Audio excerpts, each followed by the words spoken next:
Steel stocks have been hammered out of shape in today's session, and they've literally melted under the heat of the sell-off as the Nifty metals index has slumped over 8%, its worst in over 2 years, and the marquee steel makers like Tata Steel, JSW Steel, JSPL have all clocked losses to the tune of anywhere between 10 to 15% apiece. Now, what is it that has led to such a massive sell-off on these steel stocks?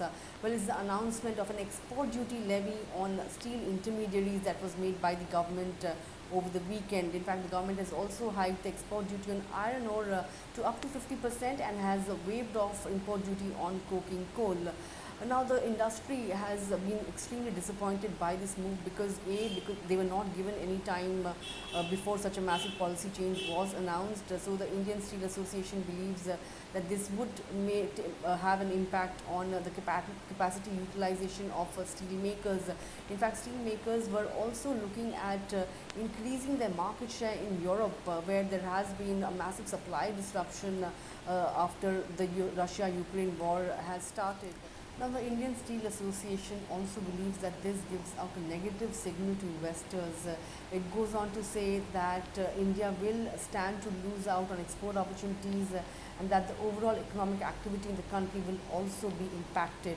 Now, for top steel makers like Tata Steel, JSW Steel and JSPL, exports account for 1/5 of their total sales.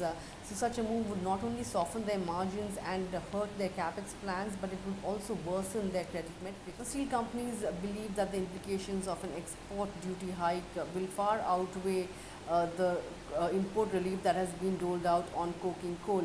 When it comes to brokerage reactions, well, brokerages view this move as an extremely negative development for the sector, as they expect this move to trigger deratings for stocks. ICICI Security has downgraded stocks like Tata Steel, SAIL, JSW Steel as well as JSPL, and Motilal has also kept the sector under watch and is waiting for the reaction from managements and how they plan to deal with the export duty hike going forward.